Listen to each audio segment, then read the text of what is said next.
ఆ దెబ్బతో క్యాడర్ అంతా కాడు వదిలేసింది. పోనీ ఆ సమ్రాట్ చౌదరి ఏమన్నా దగ్గర కూర్చుని ఏమన్నా కథ నడుపుకున్నాడా? లేదు.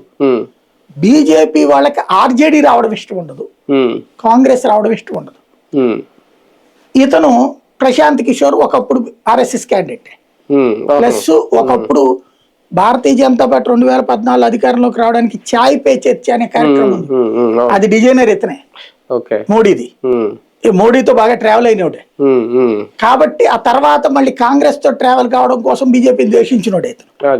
కాంగ్రెస్ తో ట్రావెల్ కావడం కోసం ఎందుకని కాంగ్రెస్ ఈయనకి ప్రెసిడెంట్ ఇచ్చేమని అడిగాడు, ఏఐసిసి ప్రెసిడెంట్ ఇచ్చేసేసి ఫ్యూచర్ ప్రైమ్ మినిస్టర్ గా తను కనుక మూవ్ చేస్తే కథ నడిపిస్తానన్నాడు, పని చూసుకోమన్నాడు రాహుల్ గాంధీ. ఇక దాంతో వెనక్కి వచ్చి బీహార్ లో ట్రై చేశాడు. బీహార్ లో నితీష్ కుమార్ వారసుడుగా ప్రొజెక్ట్ చేయబడ్డాడు. నితీష్ కుమార్ కూడా పెట్టుకున్నాడు, కానీ నితీష్ సంఖ్య కిందనే నీళ్లు గదిలిచ్చేస్తున్నాడు. అందుకని నితీష్ కుమార్ పార్టీని సస్పెండ్ చేశాడు.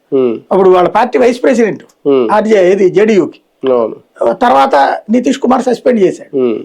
ఇక ఆ తర్వాత సొంతగా పార్టీ పెట్టుకున్నాడు. అంతా చేసినా అక్కడ జనం పట్టించుకోవట్లేదు. దేశం అంతా గెలిపించాలని ఆయన గొప్పలు చెప్పుకోవాల్సి వస్తుంది, కానీ ఆయనే ఓడిపోతున్న పరిస్థితుంది.